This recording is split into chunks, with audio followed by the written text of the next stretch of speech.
નમસ્કાર મિત્રો. આજે સીધું ને સટમાં આપણે જરા હટકે વાત કરવાના છીએ.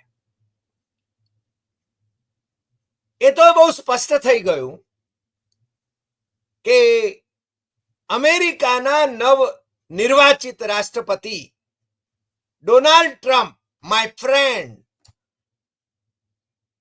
એમણે દુનિયાભરના 50-60 શાસકોને તેડાવ્યા એમના ઇનોગ્યુરલમાં, સ્વેરિંગ ઇનમાં 20 જાન્યુઆરીએ. પરંતુ નરેન્દ્ર મોદીને, મારા પ્રાઇમ મિનિસ્ટરને, એમણે અવગણ્યા છે. માય ફ્રેન્ડ ટ્રમ્પ માટે નરેન્દ્ર મોદીએ કેટલું બધું કર્યું. હાઉડી મોદી કર્યું હ્યુસ્ટનમાં.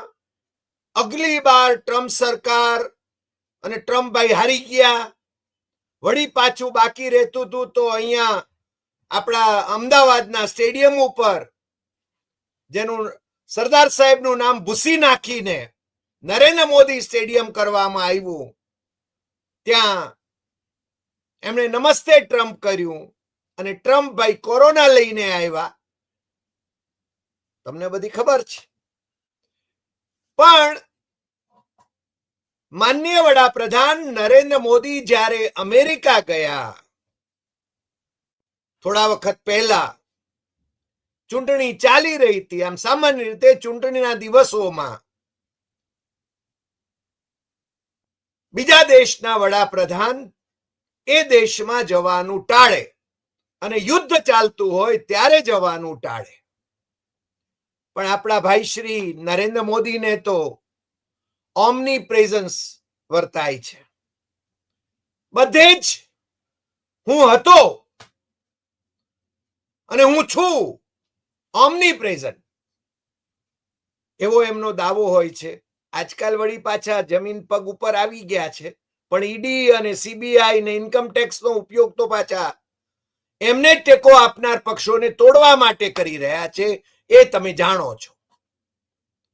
પણ આજે સમાચાર આવી ગયા કે ભાઈ શ્રી નરેન્દ્ર મોદીને, મારા માનનીય વડાપ્રધાનને, એટલે કે આપણા માનનીય વડાપ્રધાન, 140 કરોડની જનતાના માનનીય વડાપ્રધાનને અમેરિકાએ ભાવ આપ્યો નથી. 50-60 દેશના શાસકોને, જેમાં ચીનના શિપિંગ, પાછા ભાઈ શ્રી નરેન્દ્ર મોદી એમને પણ માય ફ્રેન્ડ જ કહે છે. આપણે એની વાત કરવાના છીએ આજે. એમને બોલાવ્યા પણ એ તો જવાના નથી. અમેરિકા વર્સિસ ચાઇના, એ તો તમે જાણો છો.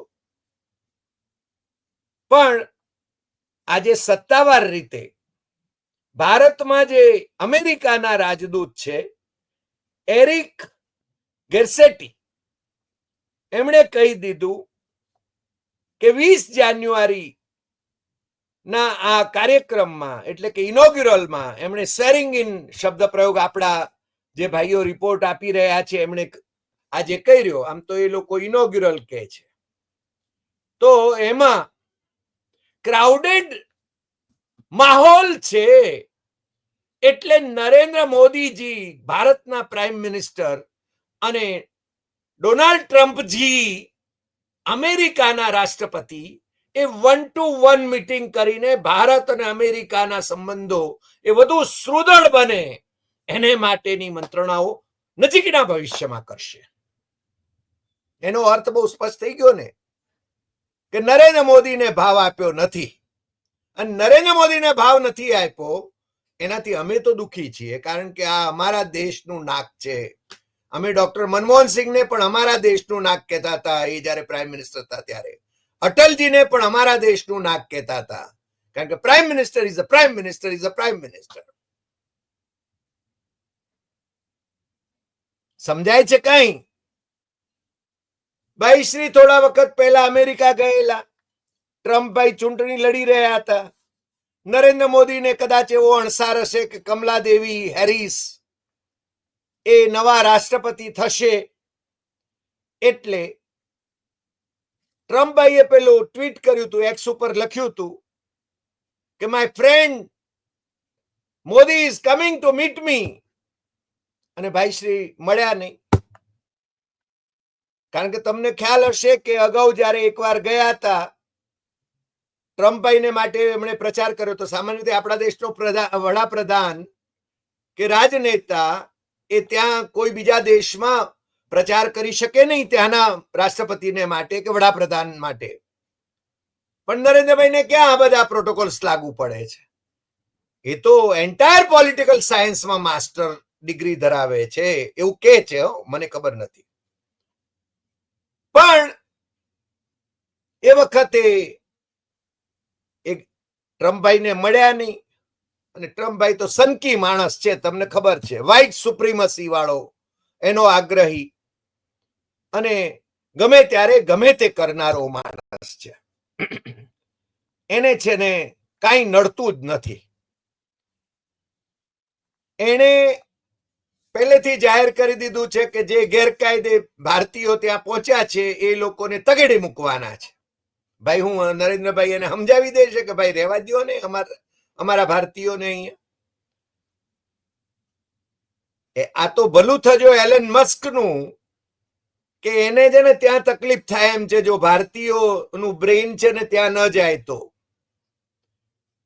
એટલે એ નીતિમાં પાછી કઈ બાંધછોડ થશે.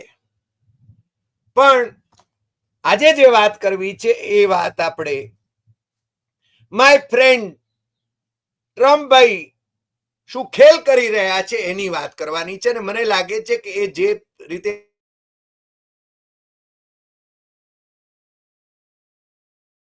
પલટો છે, મુસ્લિમોની વિરુદ્ધમાં બેફામ નિવેદનો કરે છે. તમારે 2 ભેંસ હશે તો 1 ભેંસ કોંગ્રેસ વાળી સરકાર લઈ જશે. તમારે 10 એકર જમીન હશે તો 5 એકર જમીન કોંગ્રેસ વાળી સરકાર લઈ જશે. 4 ઓરડાનું મકાન હશે તો 2 ઓરડા લઈ જશે. મંગલસૂત્ર એ જેને મુસ્લિમોને આપી દેશે. આ બધા ખેલ એમણે કર્યા. અને અમારા ઉત્તર પ્રદેશના યોગી મહારાજે તો કહ્યું હતું કે 6 મહિનામાં પાકિસ્તાન ઓક્યુપાઈડ કાશ્મીર જો પાછું મેળવવું હોય તો નરેન્દ્ર મોદીને 3જી વખત વડાપ્રધાન બનાવવા પડે. અને ભાઈ છે ને 400 પારના લખણમાં હતા. 400 પાર તો એમના એનડીએ ને મળી નહીં, એમની પાર્ટીને 370 નો મળી, 240માં સમેટાઈ ગયા. અને તોય નીતિશ કુમાર અને ચંદ્રબાબુ નાયડુ એમની પાર્ટીએ ટેકો આપ્યો. એટલે ભાઈ શ્રી છે ને 2 કાક ગોળી ઉપર, મુસ્લિમ સમર્થક પાર્ટીઓની કાક ગોળી ઉપર રાજ કરે છે. 6 મહિના તો વીતી ગયા, પણ પેલું અમારે જેને પાકિસ્તાન ઓક્યુપાઈડ કાશ્મીર જે ભારતનું અવિભાજ્ય અંગ છે અને પરાપૂર્વથી આપણે ત્યાં કહેવાય છે 92માં પણ જેને સંસદની અંદર સર્વાનુમત ઠરાવ થયેલો છે, આપણો પ્રદેશ છે. મહારાજા હરિસિંહે જમ્મુ કાશ્મીર રાજ્ય રજવાડું એમનું એ ભારત સાથે જોડેલું છે. એ છે ને પીઓકે એ પાકિસ્તાને ગપચાવ્યું છે. અક્સય ચીન અને એટલે કે સીઓકે ચાઇના ઓક્યુપાઈડ કાશ્મીર એ ચીને ગપચાવેલું છે. મને તો એમ હતું કે યોગી મહારાજ બહુ સાચા પડશે, કારણ કે આમ તો મહારાજ છે. પણ ઠંઠન ગોપાલ અત્યારે તો કોઈ પાકિસ્તાન ઓક્યુપાઈડ કાશ્મીરનું નામ સુદ્ધા નથી લેતું. ચૂંટણી વખતે બહુ ધમધમાટો કર્યો હતો. અને આપણી પ્રજા તો માય કાંગલી છે, એને તો કોઈ પૂછવા માટેનું એને તો ચિંતા નથી. એને તો પેલું મફત રાશન મળી જાય. 140 કરોડમાંથી 80-82 કરોડની જનતા મફત રાશન ઉપર જીવતી હોય તો પછી એ માયકાંગલી થાય ને એની પ્રજા પણ માયકાંગલી થાય. લોકશાહી ટકે હે નહીં. કાં લાભાર્થીઓ હોય. સરકારી નોકરીઓ દર વર્ષે 2 કરોડ આપવાના હતા. ભાઈ 11 વર્ષ થયા, 11 દુના 22, અમે તો સાદું ગણિત સમજીએ.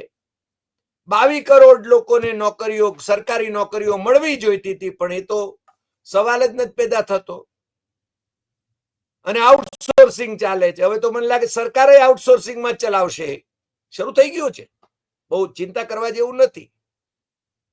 દેશે કદાચ આઉટસોર્સિંગમાં ચાલશે, પણ આપણને લાજ વાટતી નથી, આપણને લાજ આવતી નથી. આ જ પ્રશ્ન છે. કારણ કે લોકો છે ને મળદા બની ગયા છે. લોકો જાગતા નથી, જીવતા નથી એવું લાગે છે, અને હિંસો હિંસો ચાલે છે. લોકશાહી બચાવવી છે. હું લોકશાહી બચાવવાના? અરે સરદાર પટેલ જેણે છે ને આ દેશનો નકશો બનાવ્યો, જેણે આઝાદી અપાવી, એનું નામ છે ને ભૂસી નાખ્યું, એના ગામનું નામ ભૂસી નાખ્યું, કરમસદ. અને અહીંયા પટેલોની સમિટ થાય છે, એની અંદર સરદાર પટેલના આદર્શોની વાત કરે છે. મને લાગે છે થોડી બુદ્ધિનો ઉપયોગ કરનારાઓને સમજાઈ જાય કે સરદાર પટેલ કેવો નરબંકો હતો અને અત્યારે કેવા વામણાઓ છે. એ પટેલોની તાકાત છે કે કરમસદ વિશે વાત કરી શકે? કેમ ભાઈ એ સમિટમાં કરમસદની વાત ન થઈ? કે કરમસદ મહાનગરપાલિકા કરો ને આણંદ મહાનગરપાલિકા કરવાને બદલે. ખેર, આજે એનાથી મોટી વાત કરવાની છે આપણે, એટલે જરા સમયના બંધનમાં આપણે થોડી વાત કરી લઈએ. અને તમે પાછા પ્રતિભાવો તો આપજો. અમે જે કહીએ છીએ સાચું કહીએ છીએ કે નહીં એ પાછું જરા કેજો. પાછા તમારામાંના જે અંધભક્તો હશે ને એ તો એમને ઠોકે રાખશે, પણ અમે તો તમને ખબર છે કે એક ઘા ને બે કટકાની ભાષામાં વાત કરીએ છીએ, અને સાચી વાત, ટકોરાબંધ વાત સિવાય કઈ કરતા નથી. અમે હંમેશા કહીએ છીએ કે અમે જે કહીએ એને તમારે ક્રોસ ચેક કરવું, અને ભૂલ હોય તો મુદ્દાસર લખવી. તમે ખોટા છો, તમે છે ને મોદીના વિરોધી છો, તમે કોંગ્રેસી છો, તમે આ છો, તમે તે છો. આવી વાતોને કોઈ અમે ધ્યાન આપતા નથી હો ભાઈ. એટલે એ જે અંધભક્તો હોય ને એ પૂંછડી બે પગ વચ્ચે નાખીને આરામ કરે, અને પેલા 2 રૂપિયા કે 5 રૂપિયામાં જે ટ્વીટ કરવાનું હોય છે અથવા તો પ્રતિભાવો લખવાના હોય છે લખ્યા કરે. અમને કઈ ફેર નથી પડતો. આજે વાત જે કરવી છે 4 દેશોની કરવી છે, અને અમને દુઃખ થાય છે કે આપણો વડાપ્રધાન જે નરબંકો ગણાવતો હતો પોતાની જાતને, એના સમયગાળાની અંદર ભારતની કેવી અવદશા થઈ રહી છે, અને ઇન્ટરનેશનલ ફોરા ઉપર શું ચાલી રહ્યું છે. ટ્રમ્પભાઈ હજુ ચાર્જ લીધો નથી રાષ્ટ્રપતિનો, પણ એને છે ને એક નકશો સોશિયલ મીડિયાની અંદર વહેતો કરી દીધો. અમેરિકાના 50 રાજ્યો, અને એને 51મા રાજ્ય તરીકે કેનેડાને પણ પોતાના નકશામાં બતાવી દીધું. કેનેડા એ સાર્વભૌમત્વ વાળો દેશ છે, અને કેનેડાનો જસ્ટિન ટ્રુડો, એને હમણાં રાજીનામું આપ્યું, પણ નવા વડાપ્રધાન આવે ત્યાં સુધી તો એ વડાપ્રધાન જ રહે. ત્યાં વડાપ્રધાન છે, પણ એ ભાઈને છે ને ટ્રમ્પભાઈને અભિનંદન આપવા માટે પહોંચી ગયા હતા, અને ટ્રમ્પભાઈએ ટ્વીટ કર્યું એટલે એક્સ ઉપર લખ્યું ગવર્નર ઓફ કેનેડા. હકીકતમાં અમેરિકાના 50 રાજ્યોની અંદર ગવર્નર હોય છે, અને એનું 49મું રાજ્ય જે એ 1949માં જાહેર થયું, અલાસ્કા. હકીકતમાં 1867ના એની 30મી માર્ચે રશિયા પાસેથી $7.2 મિલિયન અલાસ્કા ખરીદ્યું હતું, અને અમેરિકાએ એનો કબજો 1898માં પોતાના ભાગ તરીકે, પોતાના હિસ્સા તરીકે મેળવી લીધો હતો. 50મું રાજ્ય એટલે હોનોલુલુ આપણે જાણીએ છીએ ટુરિઝમની રીતે, એ રાજધાની જેની છે એવા હવાઈ ટાપુઓ, હવાઈ રાજ્ય, એ 50મું રાજ્ય. ત્યાં રાજાશાહી હતી, અને ત્યાંની જે રાજાશાહી હતી એનું રેફરન્ડમ થયું રાજાની વિરુદ્ધમાં, અને લોકો અમેરિકા સાથે ભળ્યા. જે રીતે આપણે ત્યાં શ્રીમતી ઇન્દિરા ગાંધી વડાપ્રધાન હતા 1975માં, ત્યારે સિક્કિમ દેશ ત્યાંના રજવાડાની સામે, રાજાની સામે ઉહાપો મચ્યો, જનમત લેવાયો, અને પ્રજાએ એમ કહ્યું કે અમારે તો ભારત સાથે ભળવું છે, એટલે રાજાને છે ને છોડીને સિક્કિમ ભારતનું એક રાજ્ય બન્યું. એ રીતે હવાઈ એ અમેરિકાનું 50મું રાજ્ય બન્યું. અને આ ભાઈ શ્રી ટ્રમ્પભાઈ થોડા સનકી છે. આમ તો સનકી માણસો જ ઇતિહાસ સર્જતા હોય છે. અને એમણે જે નકશો તૈયાર કર્યો, એટલે નકશો જે રિલીઝ કર્યો તમને દેખાતો હશે. અમારી આજુબાજુ થોડી નોંધો છે, પણ તમને ખ્યાલ આવી જતો હશે કે આ ઉપર જે છે એ કેનેડા છે અને નીચે છે એ અમેરિકા છે, યુએસએ. પણ એમણે તો આખું કેનેડા જાણે કે ગપચાવી લીધું એવું થયું. હવે ટ્રમ્પભાઈ એ પ્રેસિડેન્ટ તરીકે કેવા ગતકડા કરશે એ ખબર નથી, પણ ડેનમાર્કનું ગ્રીનલેન્ડ એમણે ગપચાવવું છે. પનામા દેશ એમણે ગપચાવવો છે. આ એમના લક્ષ્યાંકો છે. એટલે ટ્રમ્પભાઈ એ આમ નાટક ચેટક વાળા ભાઈ છે. ગમે ત્યારે ગમે તે કરી શકે. અમેરિકાનો આમ તો દુનિયાનો ફોજદાર છે અમેરિકાનો પ્રેસિડેન્ટ. એટલે એ શું કરી શકે? કેપિટોલનો એ પહેલા હારી ગયા ત્યારે ચાર્જ આપવા માટે તૈયાર નહોતા, ત્યાં હિંસા ભડકાવી હતી, એ તમને ખબર છે. અનેક જાતીય બાબતોને લગતા કેસમાં એમની સામે ચાર્જ પુરવાર થયા છે, દોષિત ઠર્યા છે. આર્થિક ગોટાળાઓમાં પણ દોષિત ઠર્યા છે. એમને ત્યાંની કોર્ટ કઈ માફ નથી કરતી, પણ આવા બધા દોષિત ઠરેલો માણસ પણ એને સજા નથી ફરમાવાઈ, એટલે આજકાલમાં ફરમાવાની છે. પણ એ પ્રેસિડેન્ટની ચૂંટણી લડી શકે અને જીતી શકે અને એ બાઇજ્જત પ્રેસિડેન્ટ તરીકેનો ચાર્જ લઈ શકે. આ અમેરિકાની પ્રજાની માનસિકતા સમજવામાં અમે તો નિષ્ફળ રહ્યા છીએ, અમે કબૂલીએ છીએ. પણ એવું કે છે કે ટ્રમ્પભાઈએ અડધેથી પોતાનો પ્રેસિડેન્ટનો ચાર્જ છોડી દેવો પડશે અને વાન્સ, એટલે પાછા વાન્સના જે પત્ની છે એ ભારતીય મૂળના છે, એટલે એ વાન્સ જે ઉપરાષ્ટ્રપતિ થવાના એ રાષ્ટ્રપતિ તરીકેની જવાબદારી સંભાળે એવી શક્યતા છે. અમે નક્કી કઈ નથી કહી શકતા. ચીન વિશે જેટલું કહીએ એટલું ઓછું છે. આપણા ભાઈ શ્રી નરેન્દ્રભાઈ સાબરમતી રિવરફ્રન્ટ ઉપર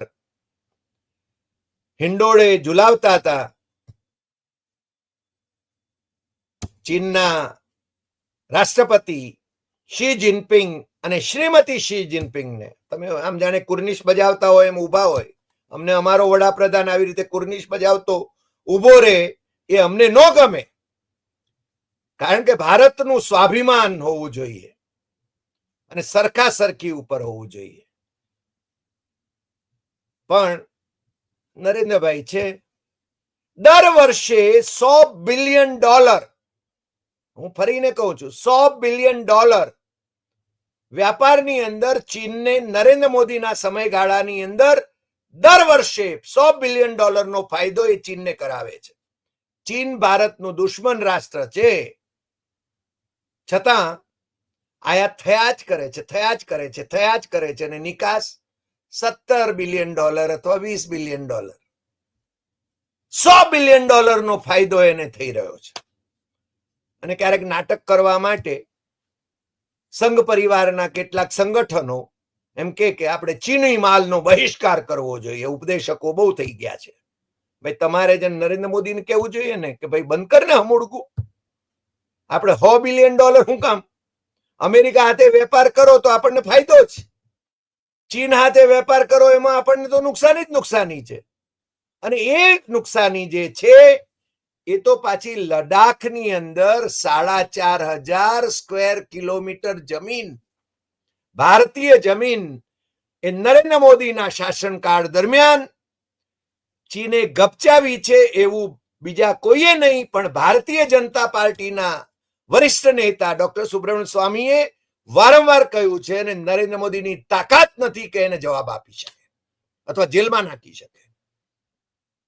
અમારા સંપર્કમાં જે છે અરુણાચલ પ્રદેશમાં ભારતીય જનતા પાર્ટીના લોકસભાના સભ્ય 2024માં ફરીને પાછા એ ચૂંટાયા એ તાપીર ગાઓ, એણે તો કહ્યું છે કે આપણી સરહદમાં આવીને ચીને ગામડા વસાવ્યા છે, પણ નરેન્દ્ર મોદી જેનું નામ ઉફ ન કરે.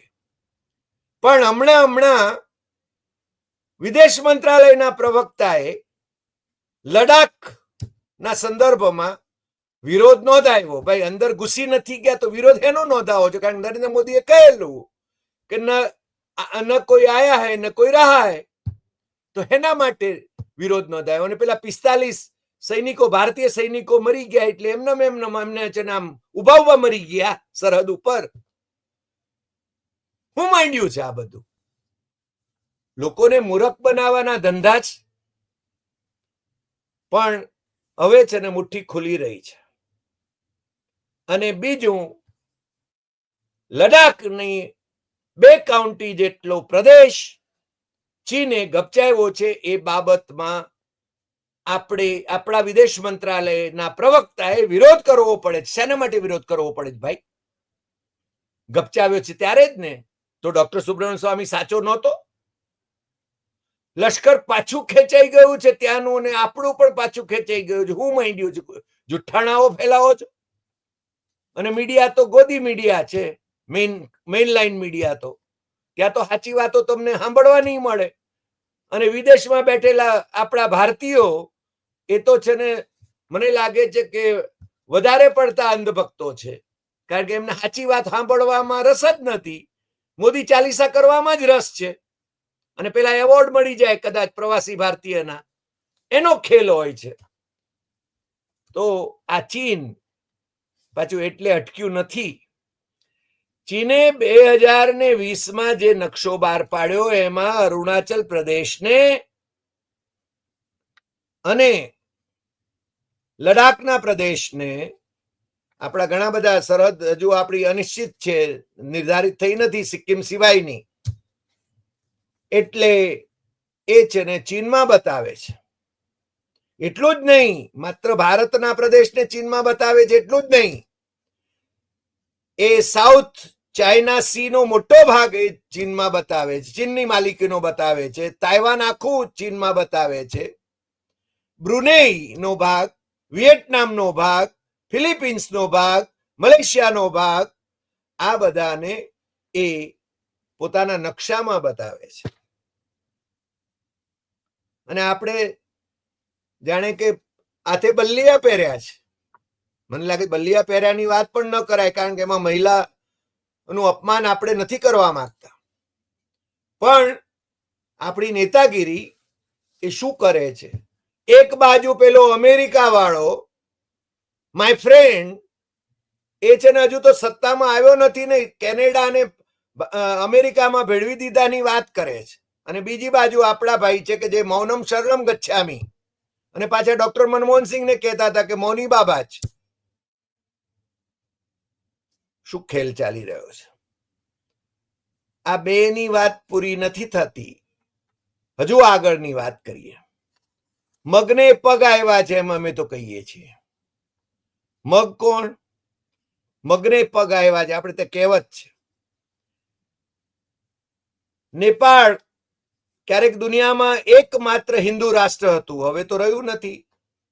અને ભાઈ શ્રી નરેન્દ્ર મોદીએ ઇકોનોમિક એમ્બાર્ગો જ્યારે નાખ્યો તો એને છે ને ક્યાંથી સામાન લાવવો, તો ચીને કહ્યું કે અમે આપીશું, હું વાંધો જ ભાઈ. અને એ ચીનના ખોળામાં જઈને બેઠું. જે પરાપૂર્વથી ભારતનું મિત્ર હતું નેપાળ, એ અત્યારે ત્યાં ચીનનું વર્ચસ્વ જે વધ્યું છે એ તમે બધા જાણો છો. અને વાત એટલે અટકતી નથી. ત્યાં એ હવે સેક્યુલર સ્ટેટ છે. ભારત એ સેક્યુલર સ્ટેટ છે, પણ કેટલાક બુદ્ધિના લટ છે એ લોકો હજુ છે ને ભારત સેક્યુલર કહેવાય કે ન કહેવાય એના માટે સુપ્રીમ કોર્ટ સુધી જાય છે. અગાઉ એ સુપ્રીમ કોર્ટે ચુકાદા આપેલા છે. કેશવાનંદ ભારતી કેસનો ચુકાદો જે લોકો વાંચી જાય 1973નો, એ લોકોને સમજાઈ જાય એમ છે કે બેઝિક સ્ટ્રક્ચરમાં સેક્યુલરિઝમ એ બધા ધર્મો પ્રત્યેનો સમાન માન અથવા સર્વધર્મ સંભાવની ભાવના એ આપણા બંધારણમાં અભિપ્રેત છે, બેઝિક સ્ટ્રક્ચરનો ભાગ છે. પણ ઇન્દિરા ગાંધીએ 1975-76 ની અંદર બંધારણમાં સેક્યુલર શબ્દ ઘુસાડ્યો, એટલે એની વિરુદ્ધમાં પાછા સુપ્રીમ કોર્ટમાં ગયા. તો સુપ્રીમ કોર્ટે હમણાં ઠપકાર્યા કે ભારત છે ને સેક્યુલર સ્ટેટ જ છે. પણ કોશિશો થયા કરે છે. નેપાળ તો હવે સેક્યુલર થઈ જ ગયું છે, રાજાશાહી મટી ગઈ છે. સાવરકરને તો નેપાળના મહારાજાએ ભારતના મહારાજા બને એવું એમના જેને ગ્રંથોની અંદર, એમના લેખોની અંદર એમણે લખ્યું હતું. એના માટે એમણે